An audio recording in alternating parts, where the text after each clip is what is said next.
vivantes, êtres humains, debout. Merci d'être là. Et d'abord, merci à Florian. Ça fait exactement 12 ans que je n'étais pas remontée sur un podium dans la rue avec vous. Alors, je suis très heureuse, même si c'est pour cette loi absolument immonde, inique, et qu'on essaye de vous faire avaler comme le continuum normal de votre humanité. Eh bien, c'est parfaitement faux, comme tout est faux de ce qu'on vous raconte. Alors, je vais aller très vite sur la procédure qui a été mise en place par le président qui se prétend président de la République, qui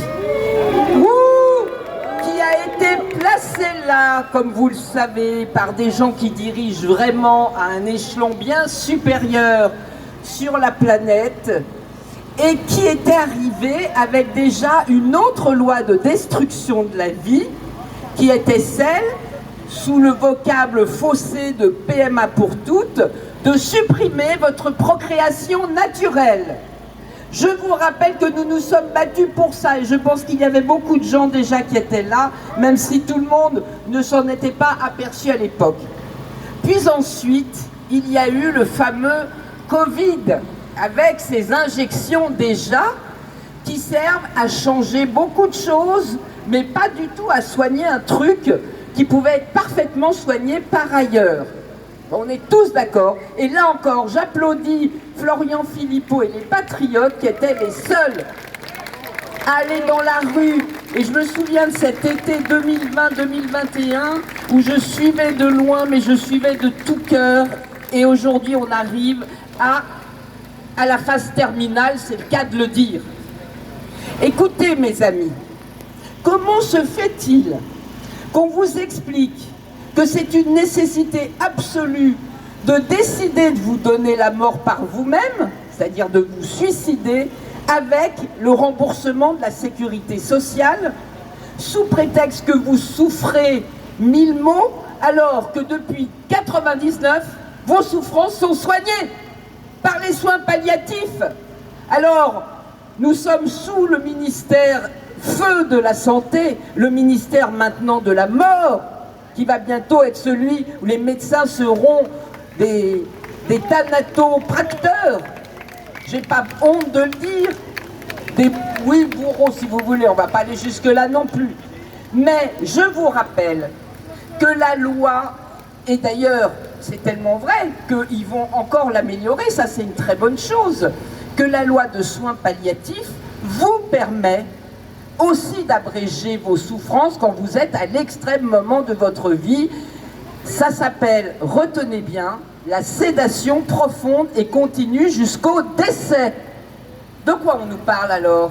Puisque ça existe déjà, c'est quoi cette fameuse décision de demander une aide létale alors qu'elle est dans la sédation profonde et continue? Mais elle est dans le continuum de la vie. C'est bien ça la différence. Or, dans la nouvelle loi, ils l'ont scindée en deux, justement, pour bien vous montrer qu'on passe dans une autre matrice que votre vie biologique. On passe dans la matrice de la mort, et on en a fait une autre loi, et on va le mettre dans le code de la santé publique. Ouh, mais c'est inadmissible, la santé qui donne la mort. Alors, voilà, inversion des valeurs. Et pourquoi une inversion des valeurs? Pourquoi une inversion surtout de votre vie? Eh bien, il y a plein de réponses à cela. Mais d'abord, la première des supercheries de la gauche, c'est d'expliquer que c'est votre droit ultime à ne plus avoir de droit. Mais qu'est-ce que c'est que cette blague? Enfin, les gens, il faut se réveiller. Je vois qu'aujourd'hui, le 14 juin, on est allé, on va dire 200, 300, mais il faut qu'on soit 3000 pour comprendre que non, on n'a plus de droit quand on est mort. Voilà, c'est ça qu'il faut expliquer aux gens. Et que non, il est faux de dire que c'est pour abréger vos souffrances. Car en réalité, encore une fois, c'est dans la première loi de soins palliatifs, on enlève les souffrances depuis 99, de plus en plus et de plus en plus. Le médecin, c'est dans le code de la santé, a l'obligation que vous ne souffriez pas. Mais il n'a pas l'obligation de vous tuer, mes amis. Ça, c'est faux. vous ne devez pas laisser appeler ça un droit. C'est une escroquerie qui vous mène dans la mort. Voilà, c'est exactement ça. Et deuxièmement, tout est copié sur le droit de l'avortement. Parce que c'est le libre choix du corps. Mais qu'est-ce que c'est que ce corps mort? Un corps mort, il a un libre choix? C'est honteux. Et je vais plus loin. Je vous rappelle que... Ah, ça y est, j'ai perdu toutes mes feuilles. Bon. Mais je vous rappelle que certainement, il fallait quand même faire une loi. Mais la loi de 75 de Madame Simone Veil, je suis sous le ministère, elle commençait par ce premier article qui disait que tout être humain a droit au respect de sa vie, de son commencement à sa fin naturelle. Eh bien, cet article, il n'est pas dans la nouvelle loi, évidemment. Et il a même été supprimé à la constitutionnalisation l'année dernière au mois de mars, où tout le Congrès a voté quasiment à 80%. Une honte, vous m'entendez? Car c'est le principe de mort qui a été mis dans la Constitution. Mais parallèlement, est-ce qu'on a enlevé le fait qu'un criminel, on n'a pas le droit de le mettre à mort? Eh ben non, eh ben non. Donc ce sont bien les innocents aujourd'hui qui sont condamnés par cette nouvelle loi, sous prétexte que ça soit un de leurs droits. Et ce petit amas de cellules qu'on fait disparaître, eh bien finalement vous allez être un gros amas de cellules vous-même, puisque vous allez être soumis au délit d'entrave de la même façon si vous essayez de dire à quelqu'un ma grand-mère ou mon ami malade ou quelqu'un de très dépressif, parce que vous verrez que les dépressifs seront dans la loi, vous verrez. Eh bien quand on dira on peut t'apporter de quoi, du réconfort, de l'amour, du rigolal, enfin ce que tu veux, mais pas une dose létale, vous pourrez être poursuivi, 2 ans d'emprisonnement, 30 000 € d'amende, comme pour l'avortement. Vous êtes un gros amas de cellules. Vous n'êtes plus des êtres humains, mes amis. Alors, vous êtes les premiers, vous êtes les prémices de la grande résistance de la vie. Je vous félicite. Bravo aux résistants de la vie. Et comme je ne vais pas accaparer tout... Non, mais des vrais résistants. Florian Philippot, il est issu d'un mouvement gaulliste. D'ailleurs, je crois que tu es toujours gaulliste. Pas plus ou moins. Oui, bon, je me trompe pas trop. C'est la résistance. C'est la résistance pour la France et maintenant c'est la résistance pour la vie. Et je vais terminer en 2 mots. D'abord, pourquoi on vous enlève la vie? Parce que, comme dit Laurent Alexandre, vous êtes obsolètes. Parce que, aujourd'hui, il y aura trop de personnes âgées improductives, d'après leurs termes, et pas assez, puisqu'ils ont déjà organisé la dénatalité depuis 40 ans, et que nous y sommes, notamment avec cette fameuse FIV anonyme pour des femmes fertiles. Ça s'appelle stériliser en principe, on met un truc de personnes malades, stériles, pour des fertiles. Bah, je suis désolé, on les traite comme des stériles, voilà. Ça, moi, j'ai pas d'autre façon de penser les choses. Ce qui n'empêche pas qu'il est tout à fait normal que des femmes qui vivent entre elles, là je veux aussi tordre le cou à tout ce qu'on a dit sur ma supposée homophobie qui est totalement fausse, puisque j'ai toujours dit que les couples de même sexe avaient tout à fait le droit et d'avoir des enfants et de les élever, mais pour les obtenir, les faire, il fallait un sexe opposé. Or voilà, ça s'appelle la coparentalité et on s'est toujours battu pour ça, l'amour pour tous. Donc ça n'a rien d'homophobe. Bon, et donc j'en reviens à aujourd'hui, vous les résistants, il faut que vous compreniez bien, c'est parce qu'aujourd'hui, un robot avec une intelligence qui va devenir super intelligente sera beaucoup plus, coûtera beaucoup moins cher que de conserver votre grand-mère dans un lit d'hôpital ou même à la maison. Eh bien ça, salut Christine, eh bien ça n'est pas admissible, vous m'entendez? Votre vie n'a pas de prix. Votre vie n'a pas de prix. Votre vie est première, chers amis. Alors, dernière chose, où en sommes-nous pour nous battre?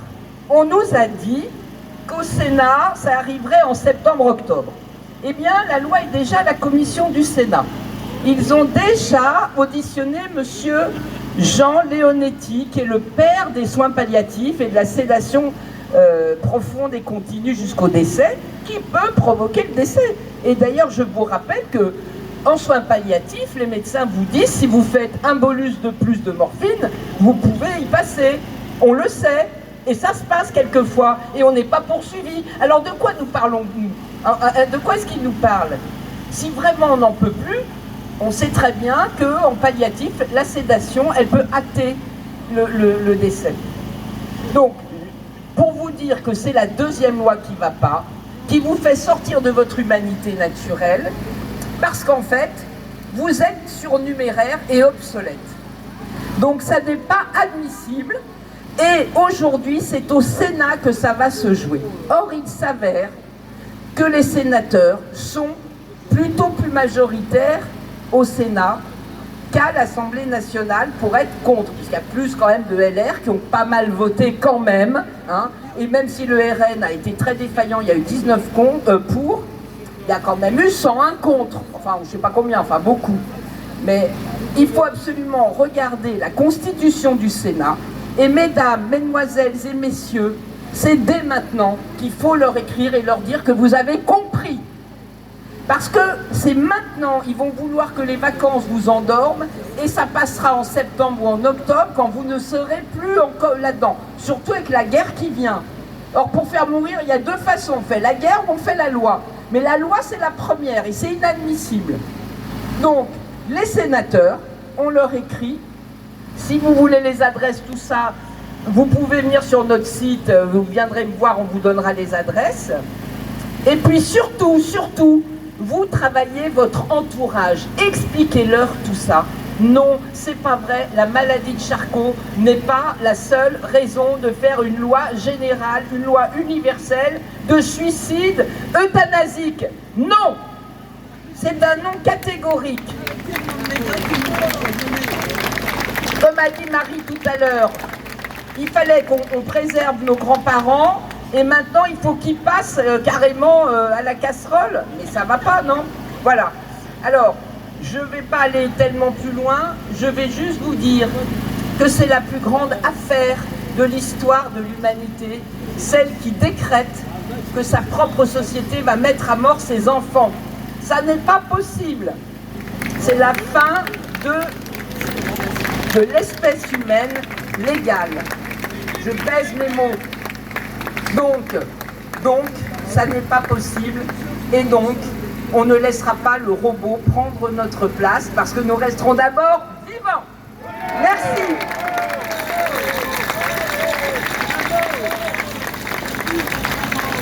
Bonjour, monsieur. Ah, un hospitalier, vous voulez dire un mot? Je ne sais pas si j'ai le droit, je peux? Un hospitalier qui va à Lourdes. Oui. Voilà, un monsieur qui a la maladie de Charcot, qui s'en sort très bien avec sa maladie de Charcot. Évidemment que c'est une énorme blague de nous sortir enfin, bon, voilà, il y a des gens, ils ont des vies difficiles, ok. On ne fait pas une loi de mort pour tous. C'est non. Voilà. Merci, à très vite. Mesdames et messieurs, on peut faire un tonnerre d'applaudissements à Virginie Thérèse.